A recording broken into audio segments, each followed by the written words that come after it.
నూతన సంవత్సరం సందర్భంగా తెలంగాణ ప్రజలకు ముఖ్యమంత్రి రేవంత్ రెడ్డి గారి సందేశం. తెలంగాణ ప్రజలకు నూతన సంవత్సర శుభాకాంక్షలు. మీ అందరి సహకారంతో రాష్ట్రంలో ప్రజా ప్రభుత్వాన్ని ఏర్పాటు చేసుకున్నాం. నిర్బంధాలు, ఇనుప కంచెలను తొలగించాం. పాలనలో ప్రజలను భాగస్వాములను చేశాం. ప్రజాస్వామ్య పునరుద్ధరణ, పౌరులకు స్వేచ్ఛ ఉంటుందన్న హామీని నిలబెట్టుకున్నాం. 6 2 గ్యారంటీలు అమలు చేశాం.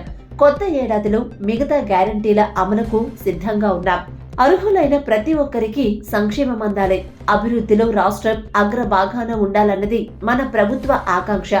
యువత భవిత మాకు ప్రాధాన్యం. వారి భవిష్యత్తుకు గ్యారంటీ ఇచ్చే దిశగా ఆలోచన చేస్తున్నాం.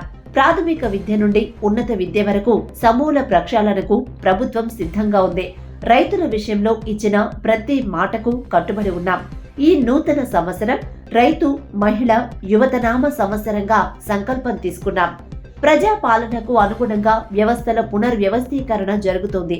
చిన్న భిన్నమైన రాష్ట్ర ఆర్థిక పరిస్థితిని పరిపుష్టం చేసే దిశగా అడుగులు వేస్తున్నాం.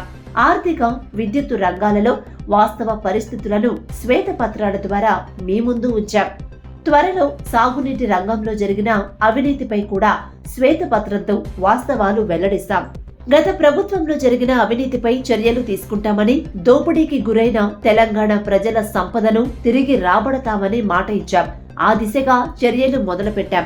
అధికారం కోల్పోయిన దుగ్ధ, ఈర్ష్యతో కొందరు అధములు చేసే తప్పుడు ప్రచారాలు, అసత్య ప్రకటనలతో గందరగోళపడవద్దు. ఇది గత పాలన కాదు, జనపాలన.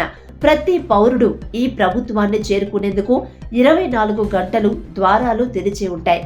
అమరులు, ఉద్యమకారుల సంక్షేమానికి కట్టుబడి ఉన్నాం. తెలంగాణ ఉద్యమకారులపై నమోదైన కేసుల వివరాలు సేకరిస్తున్నాం. ఆ కేసుల నుండి విముక్తి కల్పించే విషయంలో ప్రభుత్వం చిత్తశుద్ధితో ఉంది. ఆటో కార్మికులు, అసంఘటిత కార్మికుల సంక్షేమం కోసం 5 లక్షల రూపాయల బీమా సౌకర్యాన్ని తీసుకొచ్చాం. జర్నలిస్టుల సంక్షేమం పట్ల మన ప్రభుత్వం చిత్తశుద్ధితో ఉంది.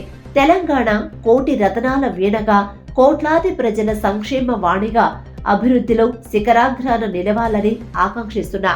ఈ నూతన సంవత్సరంలో ప్రతి పౌరుడి ఆకాంక్షలు నెరవేరాలని, తెలంగాణలోని ప్రతి గడపన సౌభాగ్యం వెల్లివిరియాలని, ప్రతి ఇంట వెలుగులు నిండాలని మనసారా ఆకాంక్షిస్తున్నానని అన్నారు.